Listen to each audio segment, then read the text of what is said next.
El Mesías. He aquí el Cordero de Dios. A través de la vida mortal de Jesús, cada paso que dio y cada palabra que dijo, así como la resurrección de Lázaro, lo conducen a los últimos días de su ministerio terrenal. El mundo cristiano ha santificado los lugares y sitios donde Jesús pasó su última semana: el salón de la Santa Cena, el jardín de Getsemaní, donde se realizó la expiación, el Calvario y la tumba vacía. Solo he trillado la vid. Expiación.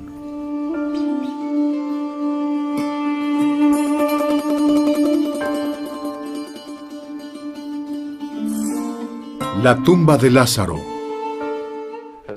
Cuando Lázaro resucita, Jesús pronto haría lo mismo desde su propia tumba, observado por amigos y enemigos. La resurrección de Lázaro se convierte en una señal innegable del poder que este hombre tiene sobre la muerte y la vida. Para sus amigos, aquel fue un milagro jubiloso, y la multitud después cantaría: «Bendito el Rey que viene en nombre del Señor».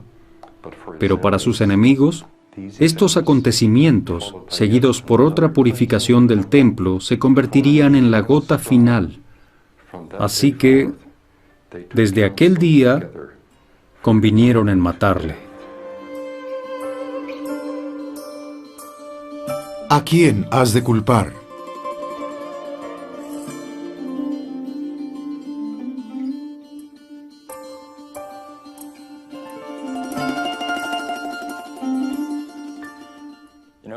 Es muy interesante lo que pasa a través de la historia. Varios grupos quieren culpar a otros por la crucifixión del Salvador y asegurarse que ellos no son culpados. Viendo esto, ciertamente, el pueblo cumple un papel. Está el Sanedrín o los gobernantes de los judíos, los romanos de hecho permiten su muerte.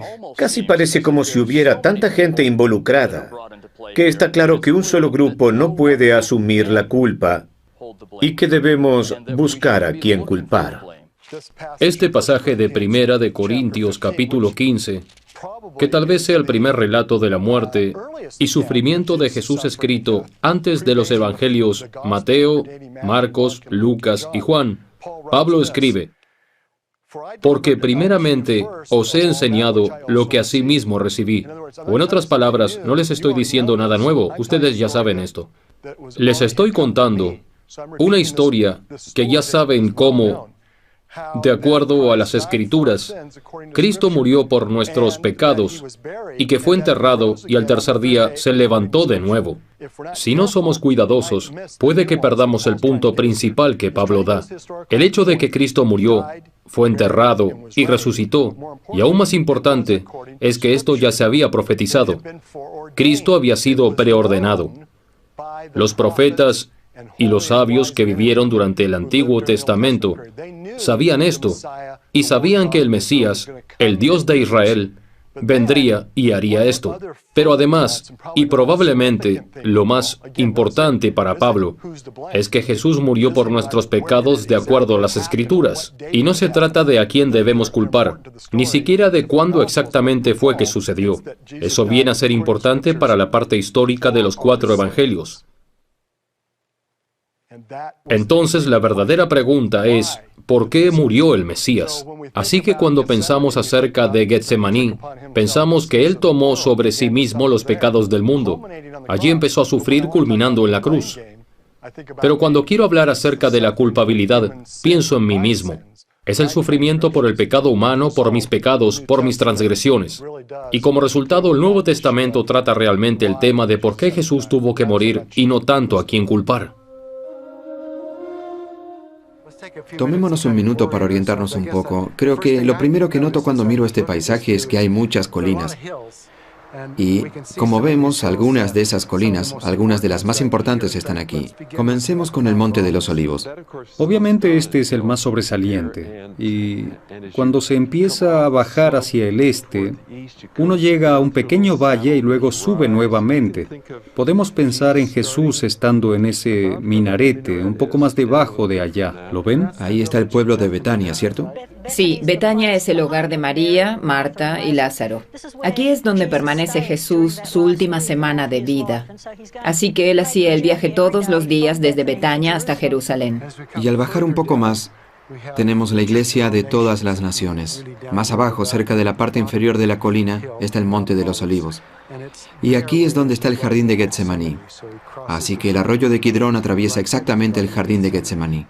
Entonces vamos a ir desde el Monte de los Olivos hasta Jerusalén. Empezamos con las paredes del área del antiguo templo, donde encontramos una puerta que pasa la pared aquí abajo, cerca al Monte Santo, llamada la Puerta de Dong. Uno sube a la Puerta de Sión, pasando el portón de Sión. Al otro lado de la pared está la abadía de dormición, luego el edificio con la gran cúpula, y cerca de allá está el Salón de la Santa Cena, ¿verdad? Sí, es el lugar tradicional donde Jesús viene y se reúne con sus apóstoles para la última cena. La última cena.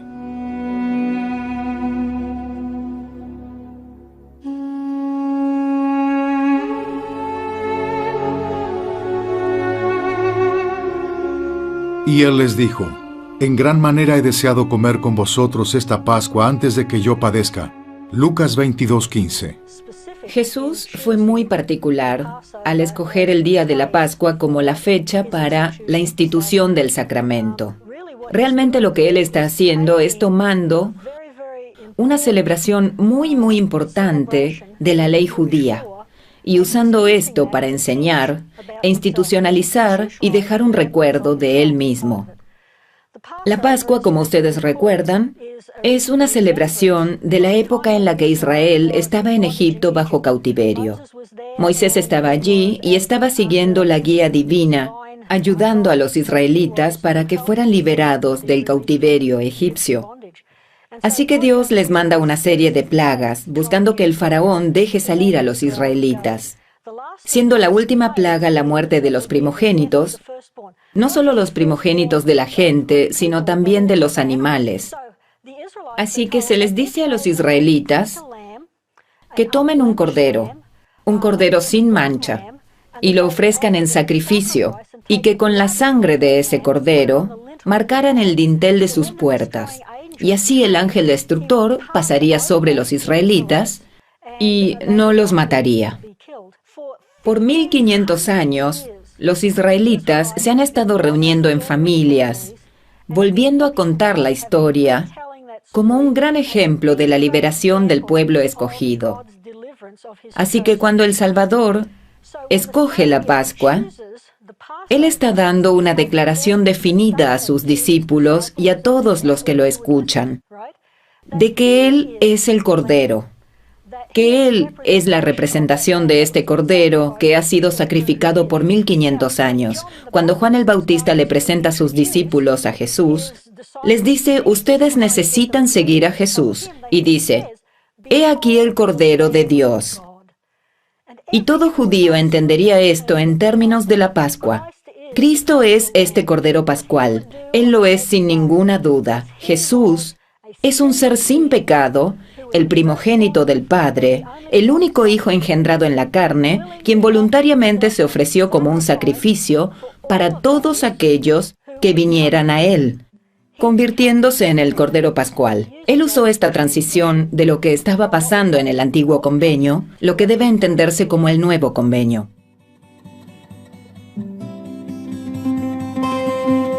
Y mientras comían, tomó Jesús pan, lo bendijo, lo partió y lo dio a sus discípulos diciendo: tomad, comed, esto es mi cuerpo. Y tomando la copa y dando gracias, les dio diciendo: bebed de ella todos. Me parece interesante que en el primer relato de la institución del sacramento no se encuentra en los 4 evangelios. Se encuentra en el capítulo 11 de Corintios. Lo que ha estado pasando en Corintios es que han tenido problemas con el sacramento y Pablo les escribe para aclarar algunas cosas, y es aquí donde quiero hacer un comentario. En el versículo 23 él dice: porque yo recibí del Señor lo que os he enseñado. Las palabras recibir y entregar son términos técnicos. Formalmente les entrego lo que formalmente he recibido. Por supuesto, Pablo no estuvo allí durante la última cena. pero le informaron, ya sea por medio de los discípulos o aún del Señor mismo. En el capítulo 11, versículo 24, él repasa y habla acerca de lo que sucedió, y habiendo dado gracias, lo partió y dijo, tomad, comed, esto es mi cuerpo, que por vosotros es partido, haced esto en memoria de mí. Asimismo, toma también la copa después de haber cenado, diciendo, esta copa es el nuevo pacto en mi sangre. Haced esto todas las veces que la bebáis en memoria de mí.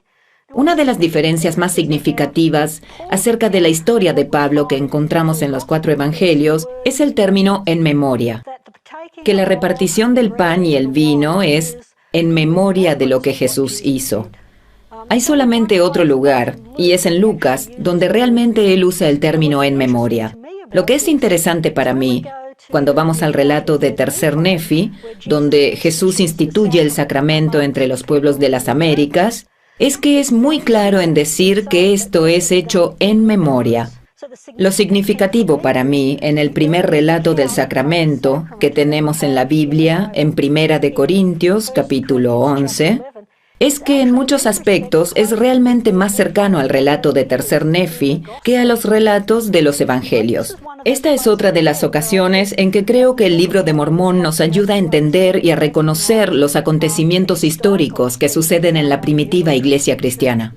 Pero la última cena no fue solo una ocasión para enseñar, consistió también en una ordenanza muy sagrada que el Salvador efectuó, por lo menos para los apóstoles, el lavamiento de los pies. Ustedes recordarán la objeción de Pedro hacia el Salvador de lavar sus pies. El Salvador era demasiado importante y amado por Pedro para que él le permitiera lavar sus pies. ¿Y recuerdan la respuesta del Salvador? Pedro, si no me permites hacer esto, no tendrás parte conmigo. Y Pedro entonces dice, lava mis pies, para que así pueda yo ser parte de ti. La forma en que la ordenanza se hizo hace que aquellos que la reciben sean parte de Cristo. Así se sella su conexión con Cristo. Ellos serán de Cristo por toda la eternidad. ¡Qué enorme bendición! Y es en el contexto de esa bendición que el Salvador da las enseñanzas que encontramos en el capítulo 17 de Juan. Y esta es la vida eterna, que te conozcan a ti, el único Dios verdadero, y a Jesucristo a quien has enviado. 14. Yo les he dado tu palabra, y el mundo los aborreció, porque no son del mundo, como tampoco yo soy del mundo. 20. Mas no ruego solamente por estos, sino también por los que han de creer en mí, por la palabra de ellos. 21. Para que todos sean uno, como tú, oh Padre, en mí y yo en ti, que ellos también sean uno en nosotros, para que el mundo crea que tú me enviaste. Jesús está orando diligentemente al Padre para que estos grandes hombres y mujeres, discípulos suyos, que tiene que dejar atrás, tengan suficiente consuelo, fe, protección y ayuda. Que ellos puedan en su servicio, en sus ministerios, acercarse a la unidad con el Padre. Y pienso que la parte más urgente y sensible de esta oración es su súplica de que ellos sean uno, así como nosotros somos uno. Yo pienso que la unidad es lo más importante por lo que él está orando, sabiendo sin lugar a dudas de las dificultades que ellos encaran. Él le dijo a Pedro, en esta trágica noche, que antes de que el gallo cantara, él negaría su relación o asociación con Cristo 3 veces. Así que Jesús sabía de las dificultades que ellos tendrían y aún así, su ferviente oración y tal vez la oración principal de ella, es que ellos tuvieran el consuelo y la unidad que les permitieran hacer lo que tenían que hacer como apóstoles.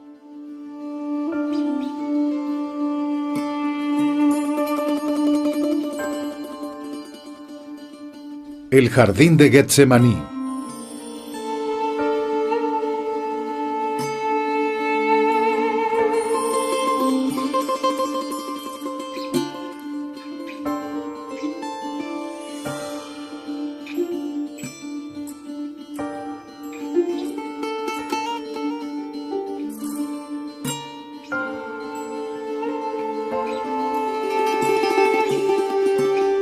El jardín de Getsemaní. Los santos de los últimos días ven estos eventos de Getsemaní de una manera muy diferente a la de muchos cristianos de hoy en día. Para muchos cristianos, Getsemaní es el lugar donde Jesús se prepara tanto espiritualmente como psicológicamente para llegar a su crucifixión. Sin embargo, para los santos de los últimos días, Getsemaní es el punto esencial de la expiación, el lugar donde los pecados del mundo fueron arrojados sobre aquel que estaba sin pecado. Getsemaní. El proceso de preparar aceite de oliva es fascinante. Cosechan las olivas, las ponen en un recipiente de piedra enorme y pasan sobre ellas una gigantesca rueda que las tritura y crea de las olivas algo llamado puré. Y en este estado, cuando las olivas son trituradas en este puré, están irreconocibles y el proceso aún no se ha completado. En este punto, ellos ponen este puré en unas canastas de mimbre y las almacenan, y luego las olivas son finalmente presionadas lentamente por una prensa y empiezan a soltar, a través de las canastas de mimbre, agua y aceite. De hecho, el primer líquido que sale es rojo como la sangre y mancha lo que toque. Así que la imagen del sufrimiento de Cristo en un lugar llamado la prensa de los olivos describe su sufrimiento y su desangramiento. Así que Jesús llega con los 11, Judas se ha separado de ellos, entran al jardín en algún lugar en la ladera del Monte de los Olivos. Jesús deja a 8 cerca de la entrada y entra con 3 al jardín. Estos son Pedro, Santiago y Juan, que son los que han estado con él desde el principio. Aquí debemos notar 2 cosas básicas. La primera de ellas es la intensidad de sufrimiento que ahora desciende sobre él. Y él les dice a los 3 que está triste hasta la muerte, que el peso de nuestros pecados y nuestros errores está cayendo sobre un hombre sin pecado de una manera tan enorme que lo llevan a desear poner esto a un lado. Él los deja allí, se adentra en el jardín y ora. Y aquí viene la segunda parte. Cada uno de los evangelios sinópticos repite sus acciones en el tiempo imperfecto griego, que es el tiempo de una acción característica. Él solía hacer esto, ella solía hacer aquello, que también tiene que ver con acciones interactivas y repetitivas. Entonces, cuando leemos que Jesús fue y se postró y oró, volvió, se postró y oró, y nuevamente se postró y oró, los verbos en esta serie de acciones repetitivas le indican al lector la intensidad del sufrimiento que él está atravesando. Él no ora solamente una vez. Él debió haberse puesto de pie, tratando de fortalecerse, y después va y ora nuevamente. Esta escena, para mí, es conmovedora y revela que, en ese momento, Jesús sufrió profundamente e inexplicablemente por usted y por mí. Lucas nos da detalles que ningún otro evangelio comparte del conmovedor sufrimiento de Cristo en Getsemaní. Aunque tenemos la confirmación del Libro de Mormón y Doctrina y Convenios. Esto es lo que nos dice Lucas.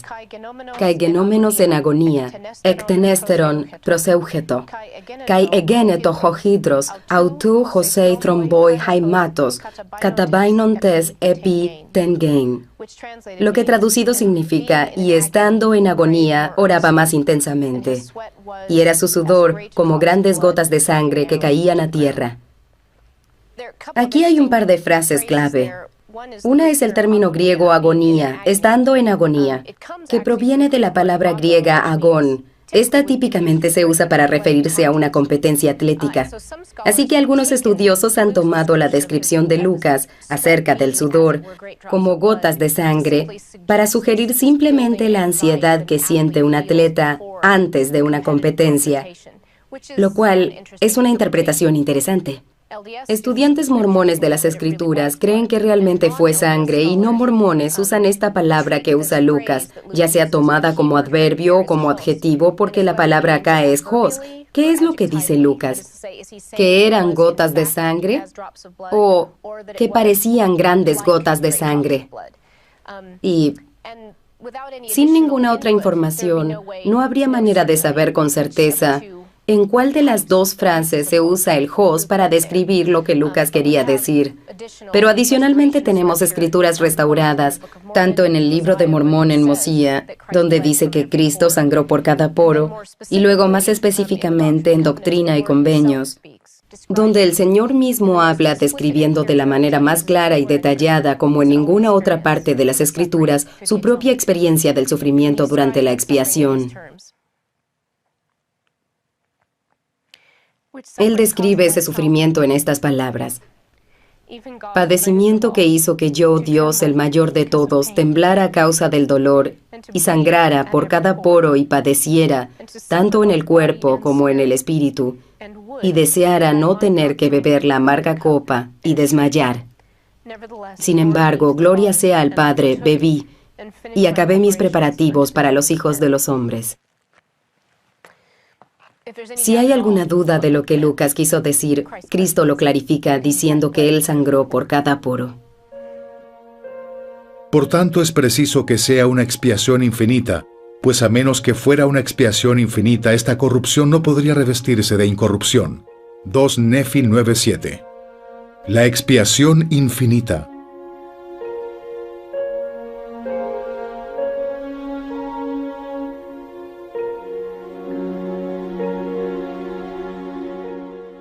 El libro de Mormón expande nuestro entendimiento de la naturaleza infinita de la expiación. Es interesante que el término expiación infinita solo aparece en el libro de Mormón. De hecho, la palabra infinito solo aparece en la Biblia 3 veces. Y esas 3 veces están en el Antiguo Testamento, y ninguna de ellas se refiere a la expiación de Cristo. Así que esta es una nueva idea que expande el concepto de expiación al ser llamada infinita. Por medio de la expiación, los mortales fueron liberados de la muerte y el infierno. Fueron liberados de la muerte del cuerpo y la muerte del espíritu. Jacob es muy claro en esto. Este sacrificio del Hijo de Dios es infinito y eterno. Ningún otro ser, a excepción de Dios, podría haber llevado a cabo esta expiación infinita. Así que es infinito porque es el sacrificio del Hijo de Dios, infinito y eterno. Nadie pasa por esta vida sin acumular algunos pecados, y necesitamos esa expiación cada día de nuestras vidas. Estoy agradecido de que por medio del sacramento, cada semana, el Señor me permite renovar este convenio. Me encanta la palabra dispuestos en la oración sacramental, porque dice, ¿está usted dispuesto a tomar sobre sí su nombre? Y pienso, Señor, estoy dispuesto. Tal vez no fui perfecto esta semana, pero me comprometo por mi voluntad a vivir el Evangelio. Y la única manera en la que puedo hacerlo es porque el Señor se sacrificó Él mismo. Y la única manera en que puedo lograrlo es porque el Señor nos ha permitido unir nuestra fuerza a su fuerza para engrandecer nuestras aptitudes por medio de las suyas. Porque no solamente nos ha perdonado, también nos ayuda a hacer aquello que tenemos la capacidad de ser, pero solo con su ayuda. Y cada día siento eso. A veces esto es mucho para mí. Es simplemente muy difícil. ¿Cómo voy a hacerlo? Pero Él ha hecho esto posible por medio de su gracia. Pienso que hay una maravillosa sinergia entre mi responsabilidad de hacer todo lo que puedo hacer y que Él hará por mí lo que yo no pueda hacer. Esa es su promesa en su parte del convenio. Y esta parte es la gracia. Él no está solamente dispuesto a perdonarme y quitarme el dolor, sino que también está dispuesto a vendar las heridas de aquellos a los cuales yo he herido. Hay gracia por todas partes que se aplica a nuestras vidas cuando nos esforzamos y trabajamos en hacer todo lo que nos es posible hacer. No sea mi voluntad, sino la tuya. Y decía, Abba, Padre, todas las cosas son posibles para ti. Aparta de mí esta copa, pero no sea lo que yo quiero, sino lo que quieres tú. Marcos 14:16.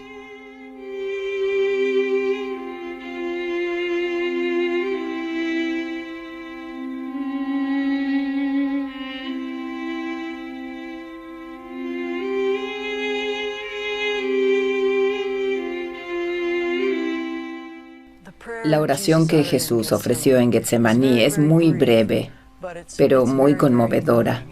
Nos toca profundamente, porque en esta oración Jesús está derramando su alma. Él sabe a la prueba que se enfrenta y está derramando su alma a su amado Padre. Creo que vemos muchas cosas aquí que podemos aplicar a nuestras propias vidas, y es esa maravillosa relación entre Él y su Padre. En el relato de Marcos, la oración y la redacción es muy similar en los 3 relatos de los Evangelios. Pero Marcos agrega la palabra Abba. Jesús se dirige al Padre como Abba Padre. Esta es la clase de relación íntima que Él tiene con su Padre. Y algunos de nosotros sentimos en ocasiones que el Padre está tan distante de nosotros que difícilmente le hablamos. Aunque es apropiado el uso del lenguaje formal, le tenemos temor. Pero es necesario entender que Él nos ama y que podemos tener esta tierna relación con Él. Y Él está allí, preguntándole al Padre si podría librarlo de esto. Pero luego dice esas grandes palabras. Mas no sea mi voluntad, pero la tuya, no lo que yo deseo, sino lo que tú deseas. Él experimentó el dolor y la decepción y el temor al fracaso y el dolor del rechazo y la ansiedad, la nostalgia y el deseo de reunirse con los seres amados, para que nosotros tuviéramos alegría y belleza a cambio de cenizas. Él literalmente lo hizo porque no quería que tuviéramos un falso sustituto de la felicidad, no una felicidad cosmética o falsificada. Él quiere que tengamos la felicidad real de tener un amor perfecto como Él tuvo y nuestro Padre Celestial lo tiene. La expiación de Jesús es profundamente personal. Esto es lo que me transforma. Cambia mis deseos. Cambia mi naturaleza. Eso es la expiación de Jesucristo. Redime, rescata, eleva, ama, nos transforma en nuevas criaturas. La traición y el arresto. Judas, pues, habiendo recibido de los principales sacerdotes y fariseos una compañía de soldados y guardias, fue allí con linternas, antorchas y armas. Juan 18:3.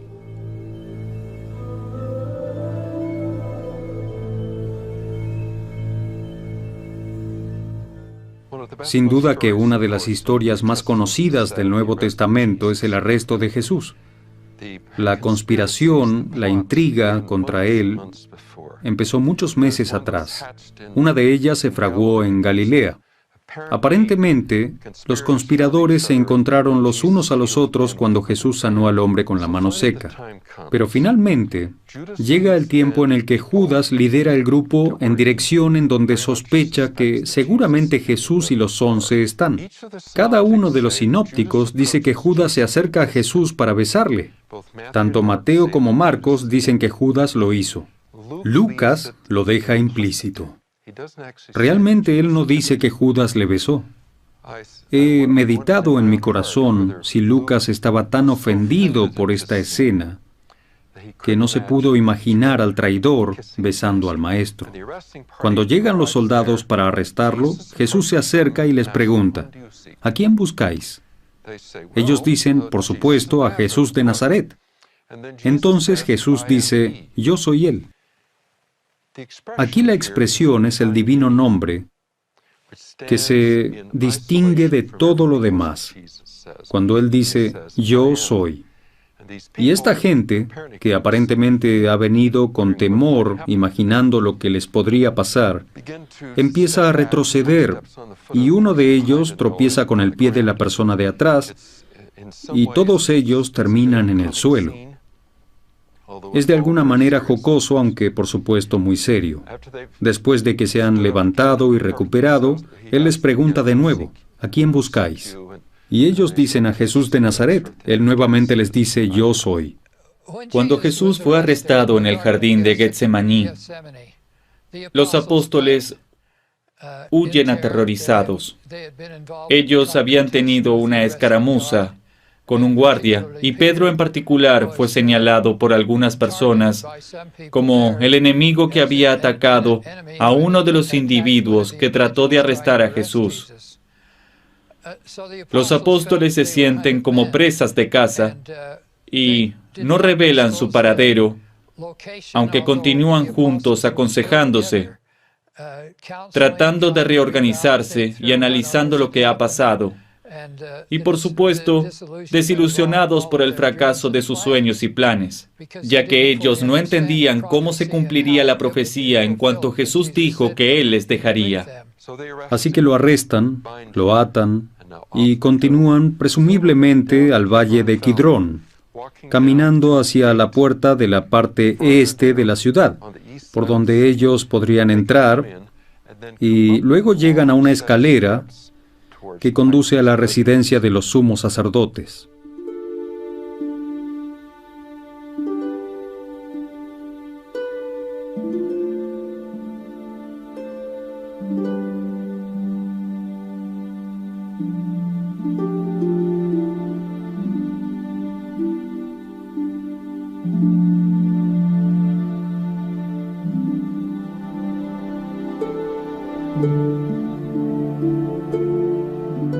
Escalera que conduce al palacio de Caifás, Jerusalén.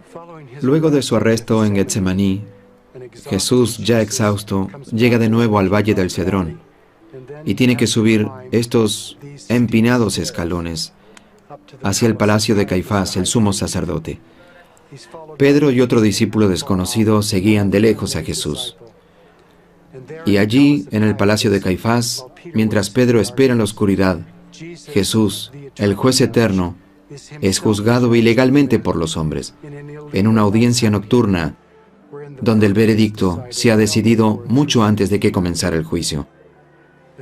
Como Mateo lo explica, la ironía de todo esto es que algunos de sus jueces se habían reunido y consultado en este mismo palacio 2 días antes para poder tomarlo por sorpresa y matarlo.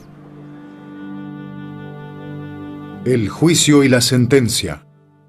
A pesar de que los relatos de los evangelios nos pintan una escena dramática de los eventos de esa terrible noche, cuando Jesús fue traído primeramente ante las autoridades judías y luego las romanas, necesitamos recordar que ellos no nos dan una clase en detalles legales que realmente necesitamos para entender exactamente desde el punto de vista técnico lo que ha pasado. Ellos tratan de pintar una escena de una realidad terrible, de cómo el Salvador del mundo fue falsamente juzgado y abusado, y de cómo todos los involucrados, tanto los líderes judíos como los romanos, participaron en su errónea condena. Efectivamente, tenemos poca evidencia de fuentes contemporáneas de cómo los juicios judíos se llevaban a cabo en el templo del segundo período. Lo que tenemos es una gran cantidad de información legal, opiniones, memorias de cómo se hacían las cosas de una fuente posterior llamada Mishnah, que fue recopilada cerca de 200 después de Cristo. De muchas maneras esto puede reflejar las prácticas usadas en el templo de Jesús, pero de alguna manera pueden que no reflejen lo que realmente pasó. Para entender lo que pasó en el juicio de Jesús, pienso que debemos considerar que ellos estaban en un estado de emergencia. Ellos sentían que una crisis estaba a punto de suceder, y no una crisis de alguna clase de disturbios o rebelión, o que tal vez los romanos se fueran a disgustar y tal vez destruir el templo.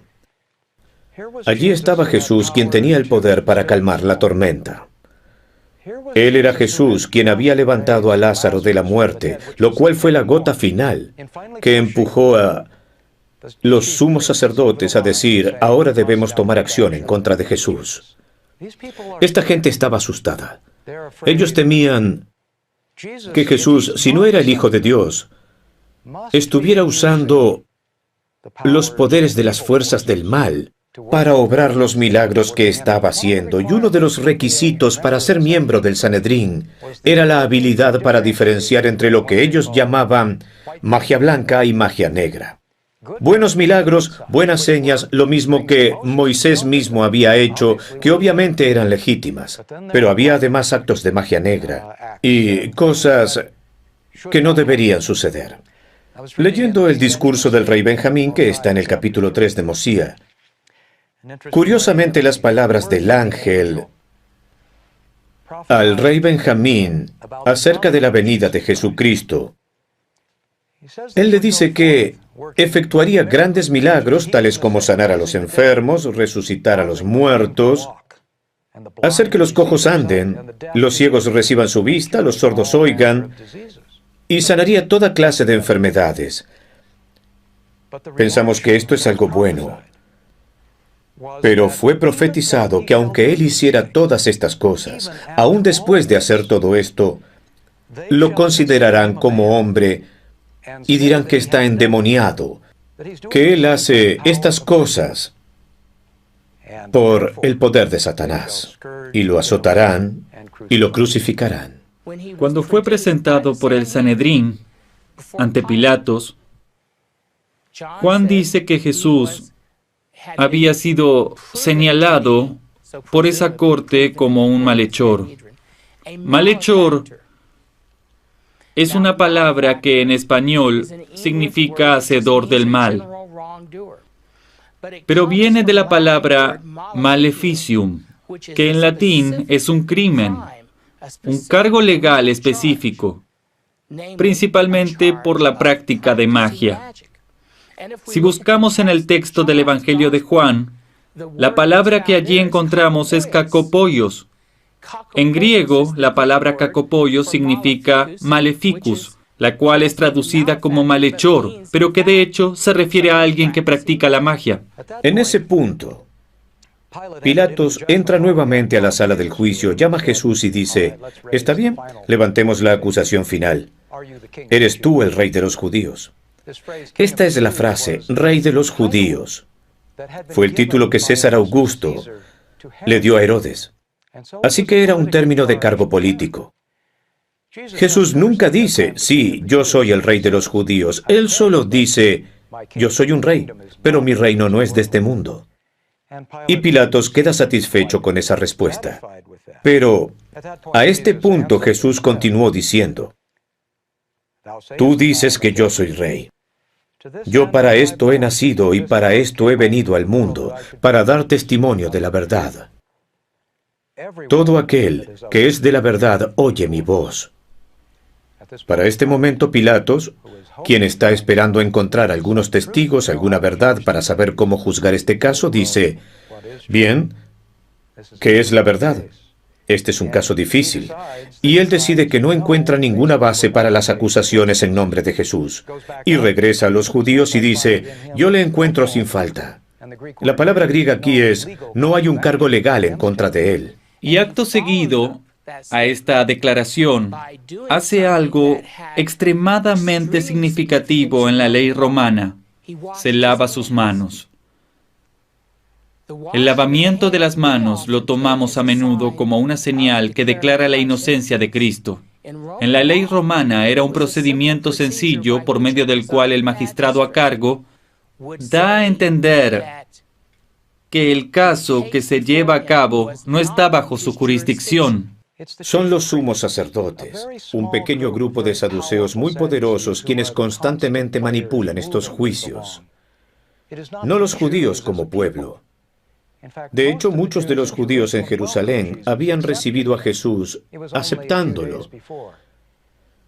Fue solamente unos días atrás, en el Domingo de Ramos, que ellos lo recibieron como su Mesías, gritando, «Hosana, sálvanos ahora». Así que no son los judíos quienes están matando a Jesús. Son tan solo unos pocos de ellos, sin saberlo, como diría Pedro.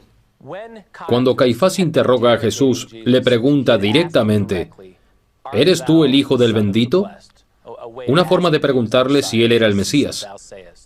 Y Jesús dijo, tú lo has dicho. Quizás una de las razones por las cuales las autoridades judías estaban ansiosas de que los romanos ejecutaran a Jesús no era para evadir la responsabilidad, sino porque lograrían su propósito de probar que Jesús no era quien él decía que era, el Hijo del Bendito. Un pasaje en Deuteronomio dice, maldito es cualquiera que sea colgado de un árbol. Si lo apedreaban, esto no hubiera demostrado que Jesús era maldecido, pero si lo crucificaban podrían argumentarle a cualquiera que él era un rechazado por Dios. La crucifixión.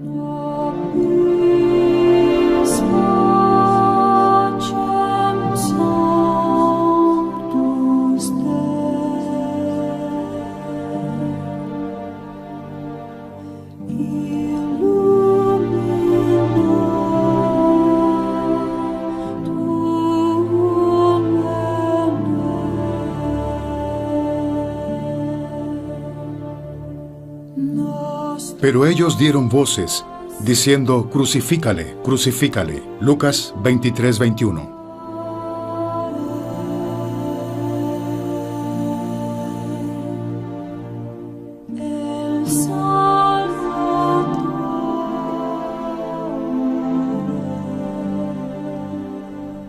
La crucifixión tiene una larga historia. Era usada por muchas civilizaciones en el antiguo mundo. Existen testimonios de que los asirios, bajo Salmanasar III, efectuaban crucifixiones. En ese caso, era empalamiento de gente viva, y esa era una forma de crucifixión. Sabemos que los judíos la usaron en un momento dado en contra de otros judíos, pero fueron probablemente los romanos quienes la perfeccionaron y la hicieron un arte de hacer morir a las personas. La crucifixión fue escogida porque era larga, lenta, dolorosa y una terrible muerte.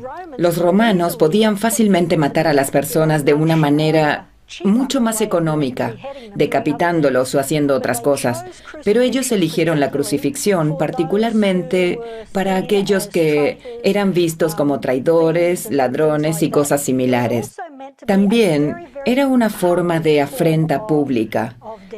Además, los condenados tenían que cargar su propia cruz, ya sea la cruz completa o probablemente solo eran forzados a cargar el travesaño de la cruz y luego quedaban expuestos en áreas públicas por el tiempo que les tomara morir. Antes de ser crucificados, los romanos flagelaban o azotaban a los condenados con látigos con pequeños pedazos de huesos en sus extremos. La idea era que tuvieran heridas abiertas en su carne, en toda la espalda y los costados, para que cuando estuvieran en la cruz fuera más penoso, sumado al dolor producido por la crucifixión. Gracias a muchas fuentes literarias, sabemos acerca de la crucifixión, pero en realidad, arqueológicamente solo se ha encontrado evidencia de un individuo que fue crucificado. El hallazgo se hizo en 1968 al norte de Jerusalén. Encontramos los huesos de una persona, donde el clavo se encontraba aún en el hueso, en la caliza, que es el hueso del talón, el que va clavado en la cruz. La forma en que el clavo estaba allí indicaría que tenían un travesaño vertical. Probablemente los pies se colocaban a los lados y el clavo atravesaba el hueso más grande que encontramos en el pie para darle soporte. Seguramente algo ocurrió y este clavo se dobló. Así que cuando bajaron a la persona de la cruz, no pudieron sacarlo. Por lo tanto, continuó en el hueso. Así sabemos cómo fueron crucificados. Todas estas cosas acerca de la crucifixión están en la mente de los escritores del Nuevo Testamento cuando hablan de la crucifixión de Cristo. Pero pienso que aquí el simbolismo es importante. Cuando miramos en Tercer Nefi, capítulo 27, versículo 14, se nos pone de manifiesto el simbolismo de la cruz. Y mi Padre me envió para que fuese levantado sobre la cruz, y para que después de ser levantado sobre la cruz, pudiese atraer a mí a todos los hombres, para que así como he sido levantado por los hombres, así también los hombres sean levantados por el Padre para comparecer ante mí. El simbolismo de la cruz de ser levantado significa que nosotros seremos levantados a la vida eterna. Y no siempre hablamos de este aspecto del simbolismo de la cruz. Tendemos más a concentrarnos en los detalles desagradables y el carácter despreciable de la cruz. Quiero decir algo más acerca de la crucifixión.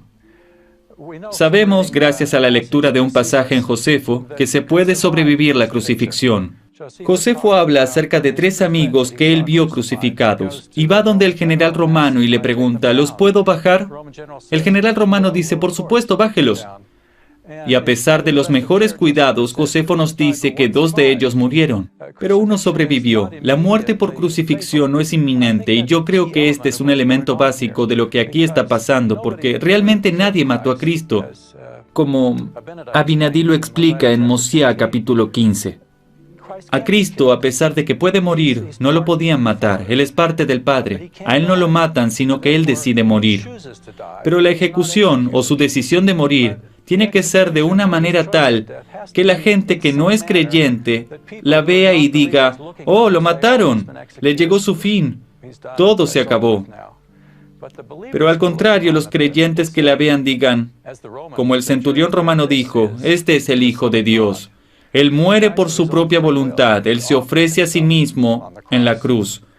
No lo ejecutan en la cruz. Para mí, esto completa el círculo de regreso a Adán, porque Adán, con su libre albedrío, escogió la muerte espiritual para ser capaz de crear la vida mortal. Jesús libremente escoge su propia muerte física para crear la vida espiritual. Así que aun cuando la crucifixión es más bien grotesca y tiene una larga historia, termina siendo un símbolo muy hermoso y muestra la manera en que Cristo se ofreció libremente por nosotros.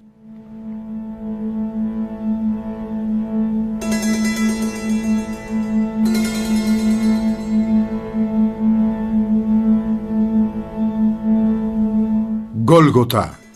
En las afueras de las murallas de Jerusalén se localizaba el lugar de las ejecuciones romanas llamado el Gólgota. Estaba situado muy cerca de una vía muy transitada, así como hoy en día, a fin de proporcionar un triste recordatorio a cualquiera que por ahí pasara de lo que le sucedería si osaran oponerse a la autoridad romana. Esa mañana de viernes de hace unos 2000 años, Jesús muere en la cruz y es colocado entre 2 ladrones comunes.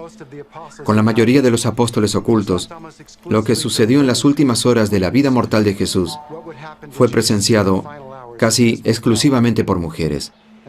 Y lo que ellas oyen y ven, aún hasta el más mínimo y atroz grado de detalle, es el cumplimiento de una profecía. Todo se ha cumplido. Los registros de los evangelios hacen referencias específicas con relación a la crucifixión, con el cumplimiento específico de Escrituras. Mateo hace referencia al cumplimiento de la Escritura en lo referente a las rasgaduras de las vestiduras y a la apuesta de su capa. Esto es algo que se espera de Mateo, porque a través de su evangelio él hace un énfasis especial cada vez que Jesús hace algo significativo, para decir esto es el cumplimiento de una escritura o esto es el cumplimiento de lo que cierto profeta ha dicho.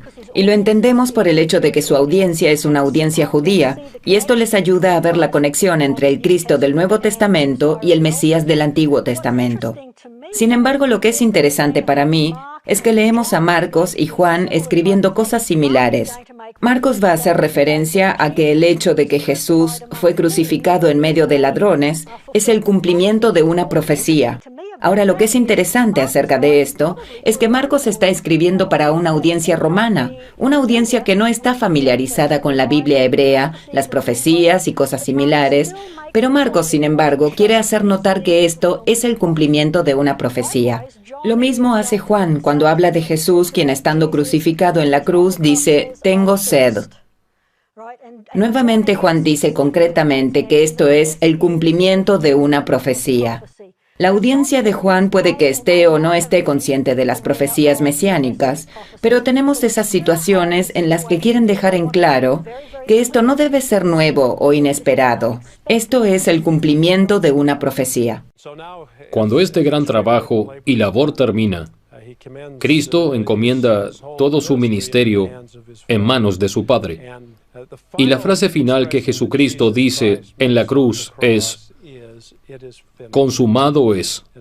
En la traducción de José Smith, que tenemos al pie de página, leemos en Mateo capítulo 27 que Jesús dice: Padre, consumado es, tu voluntad se ha hecho. Y luego entregó su espíritu. De esa manera lo que hace es unir la historia de principio a fin. Ahí es donde, en un sentido muy real, su ministerio mesiánico comienza cuando Él se levanta y le dice al Padre en el consejo preterrenal: iré y haré tu voluntad. Ahora he completado esa tarea. He hecho tu voluntad. Y así es, simplemente une todo el plan de salvación en uno solo. Todo este sistema de ¿a quién mandaré? Y ya he cumplido la misión, la labor. El sepelio.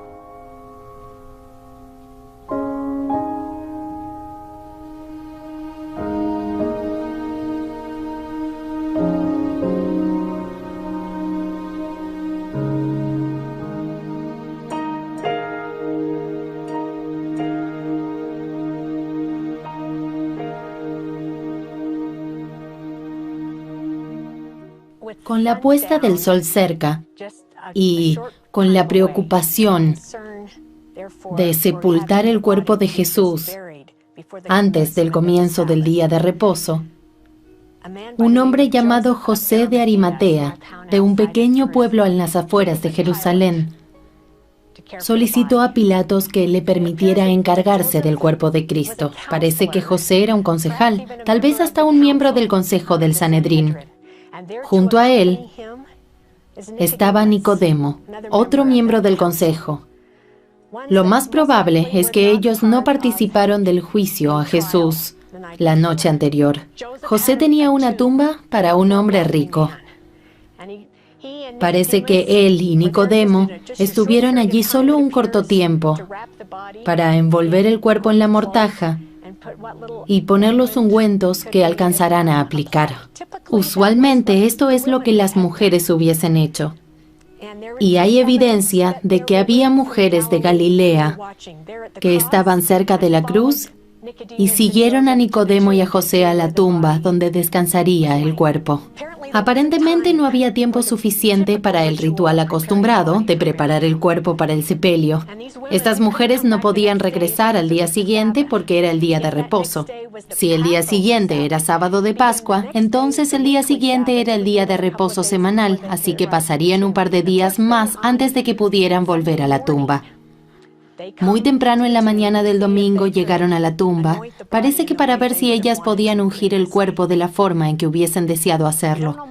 No sabemos mucho acerca de estas mujeres de Galilea. Conocemos el nombre de María Magdalena y María, la madre de Jesús y Santiago. Estas mujeres regresaron el domingo en la mañana con ungüentos para hacer que el cuerpo oliera bien el mayor tiempo posible. Pero encontraron la tumba vacía. Creo que a veces los estudiantes y los turistas piensan que tienen que venir a la Tierra Santa o venir a Jerusalén para realmente apreciar el Nuevo Testamento y al Salvador. Pero eso no es cierto. Este es el Salvador de todos los tiempos, de todos los pobres que nunca tendrán la oportunidad de estar acá.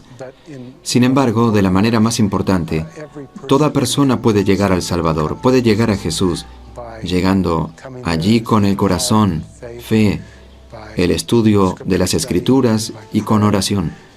Él mismo dijo: yo estoy a la puerta y llamo. Si alguno abre la puerta, entraré y cenaré con él.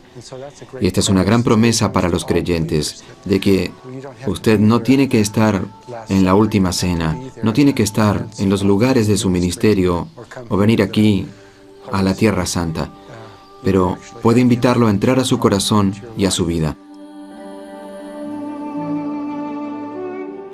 La última semana de Cristo se caracteriza por sus enseñanzas en la última cena, su sufrimiento en Getsemaní, una audiencia en el palacio de Caifás, el juicio ante Poncio Pilatos y finalmente la crucifixión en el Gólgota. Aquí profiere sus últimas palabras. Consumado es. Padre, en tus manos encomiendo mi espíritu. Estos eventos están en el pináculo de su ministerio terrenal y conducen a su triunfo sobre la muerte física y espiritual, gracias a la resurrección. El Mesías. He aquí el Cordero de Dios.